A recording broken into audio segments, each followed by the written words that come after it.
Afinal, as empresas deveriam investir mais na satisfação dos seus funcionários ou na felicidade deles?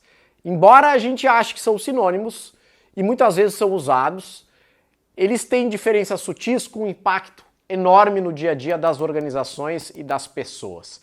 E aqui vai uma dica: se você assistiu um vídeo já no meu Instagram com esse mesmo tema, fique sabendo que o vídeo aqui a gente vai bem mais fundo. Eu vou trazer mais 2 teóricos para fomentar então essa diferenciação e o porquê que a gente deve de fato olhar mais para um deles do que para outro. Agora sim, roda a vinheta que depois a gente se aprofunda.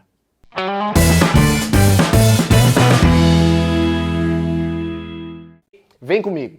O primeiro teórico que eu quero trazer já é conhecido de quem me segue nos meus canais, nas minhas redes sociais, é o Daniel Kahneman. Ele é prêmio Nobel em Economia. Ele tem um dos livros chamado Rápido e Devagar, onde ele relata um experimento que foi feito com alunos alemães, onde era perguntado para esses alunos 2 questões. A primeira, qual era o estado de felicidade daquele aluno, como é que ele estava se sentindo, e a segunda pergunta era quantos encontros amorosos aquele aluno tinha tido então no último mês. Entre as conclusões de Kahneman, eu cito 2 aqui. A primeira delas é que ele observou que a ordem das perguntas afetava diretamente o resultado, porque ele identificou que a pergunta feita sobre felicidade, se ela fosse feita posteriormente à pergunta dos encontros amorosos, mesmo que não tivesse uma vinculação, os alunos faziam esse link. Se eles tinham tido de fato muitos encontros amorosos, eles se sentiam e assim davam um relatório de que eles estavam mais felizes. Se eles tinham menos encontros, menos felizes. Então a ordem interfere. Eu inclusive vou fazer um vídeo específico disso, vinculado às questões elaboradas nas pesquisas de clima, ou seja, o cuidado que a gente precisa ter, mas isso é assunto para o outro vídeo. O segundo ponto que o Kahneman enxergou foi que, de fato, o cérebro ele não passa o dia fazendo uma varredura do quão feliz a gente está e do quão infeliz a gente está. Porque alguns questionamentos, quando eles são muito profundos, o cérebro, numa necessidade de economia de energia, ele não faz isso.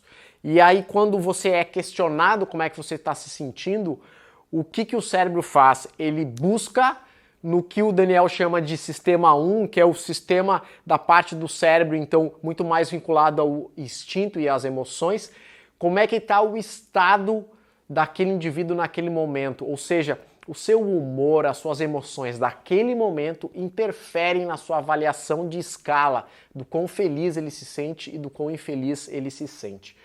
Então, Daniel acaba usando uma frase que é: o estado de espírito presente, ele se engrandece, né? E de fato ele acaba fomentando muito da nossa análise e da nossa avaliação da felicidade. Então, vai depender de fato do momento. E por isso que talvez aqui a gente já tenha um indício de que de fato não é tão simples a gente mensurar a felicidade dos nossos funcionários, porque a gente vai depender muito do seu estado momentâneo de cada um. E aí, entendendo que o ser humano ele não pode ser dividido, né? Não é, ele chegou na empresa, então daqui para dentro ele é somente profissional. Não, ele traz os seus anseios, as suas angústias, os seus humores, o seu estado emocional. Então isso acaba interferindo um pouco numa análise de felicidade dos funcionários, ok? Vamos para o segundo teórico, então. O segundo teórico é um teórico bastante conhecido no meio motivacional, um pouquinho diferente de Maslow, que faz aquela pirâmide, mas Maslow olha muito mais para o ser humano de uma maneira geral. Herzberg, quando fundamenta a sua teoria, ele faz com base no lado profissional. O que o Herzberg se deu conta, né? Quando ele formulou a sua teoria, que ele chamou teoria de 2 eixos. Ele se deu conta que não dá para a gente ter um único eixo onde a gente avalie se o profissional está satisfeito ou se ele está insatisfeito. Isso precisa ser dividido em 2 eixos. Um eixo que ele chama de muito mais extrínseco, que é o eixo que ele, se tudo for feito direitinho, ele vai, na verdade, prevenir uma insatisfação. Geralmente são aquelas coisas que a empresa ela pode de fato oferecer, estrutura, equipamentos, as regras, as políticas estão muito mais para coisas externas. Então é o eixo extrínseco, e o outro eixo que é intrínseco, que é de cada ser humano, aí sim, depende de fato dele, né, de cada um, a gente pode visualizar então mais satisfeito e menos satisfeito. Então com isso a gente acaba tendo de fato dois eixos e essa polaridade aonde, embora aqui não esteja no meio, mas existe uma zona muito próxima da neutralidade. Aí de novo, Herzberg, quando vai fomentar a sua teoria, ele acaba trazendo, ao invés de tratar o funcionário como mais feliz ou mais infeliz, ele traz como mais satisfeito. E aí eu já faço um gancho, então, para o nosso terceiro ponto, que eu, inclusive, acabei abordando ele no IGTV, que aí eu trago o conceito matemático, né? Esse símbolo, se a gente for olhar para... Aliás, se a gente for se lembrar da nossa infância, quando a gente começou a aprender equações matemáticas, enfim, é o símbolo do contém e do não contém, mas a lógica ela serviria igual, se ele fosse invertido, seria o símbolo do contido ou do não contido. O que eu quero dizer com isso? Uma empresa, ela é muito maior do que a felicidade somente dos seus funcionários. Com isso, a gente pode atestar que a felicidade está contida dentro da empresa. Porém, a lógica que eu quero trazer é outra. Tendo em vista que o ser humano ele não pode ser dividido, aqui você é somente profissional e você esquece as suas emoções, você esquece tudo que você vivenciou e vivencia e as interações cada vez mais, né? Porque hoje com redes sociais e por aí vai, a gente tem um contato muito direto com o mundo lá fora, então a gente é afetado. Esses dois círculos, eles são muito mais assim do que assim. Ou seja, a felicidade, uma boa parte dela, não diz respeito à empresa. Porque a gente está falando da felicidade do ser humano. Quando questionado, né, os alunos e os profissionais, eles não conseguem fazer essa separação. Eles vão refletir o seu estado momentâneo, levando então o seu espírito geral, tanto fora da empresa quanto dentro da empresa. Logo, a gente pode dizer que a felicidade não está contida dentro da empresa e a empresa não contém a totalidade da felicidade do funcionário. Apenas uma parte pequena, né? Até porque se a gente for se dar conta, a gente passa mais ou menos 8 horas do nosso dia na empresa. A gente tem as outras 16 horas que, em tese, não estão vinculadas diretamente à empresa, onde a gente também está sendo bombardeado de emoções, né? Então, se a gente fosse fazer uma divisão crua aqui, a gente poderia matematicamente alegar, obviamente sem nenhum fundamento científico, de que somente 1/3, então, da felicidade do ser humano, ela pode estar vinculada à empresa. Porém, o que eu quero trazer para você é que você busque na memória, de fato, os momentos onde você saiu extremamente satisfeito do seu trabalho. Eu posso assegurar para você que, junto da sua análise, da sua lembrança, vão ter coisas do tipo, foi o dia em que eu senti que o meu projeto que eu estava envolvido evoluiu.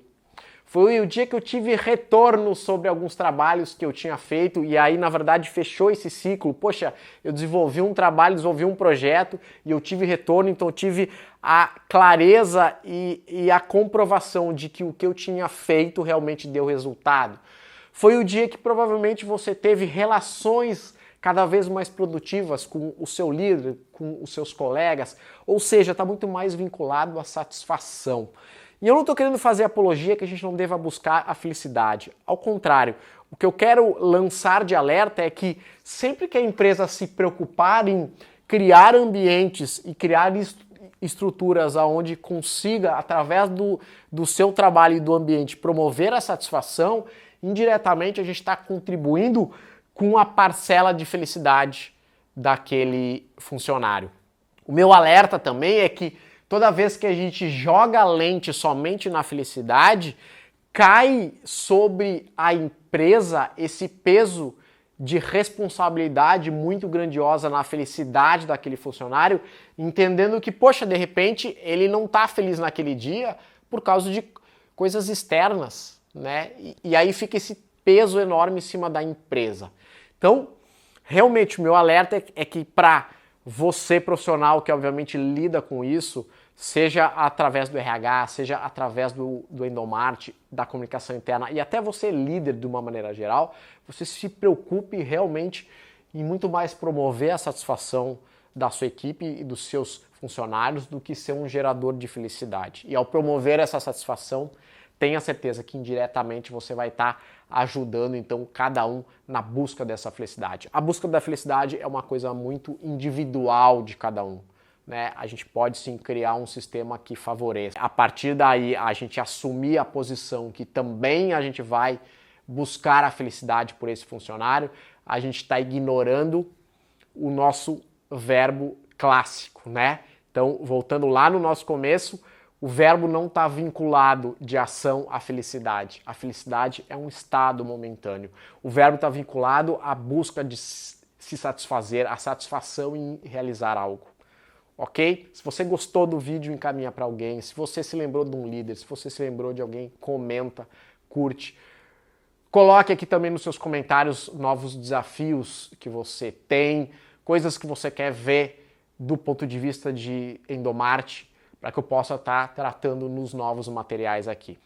Se você ainda não me segue no canal, não deixa de ativar o sininho, não deixa de se inscrever, não deixa de curtir se você gostou do vídeo, para que você possa então receber as atualizações de novos vídeos. Lembrando sempre, toda sexta-feira, 1 da tarde, tem um novo vídeo no meu canal.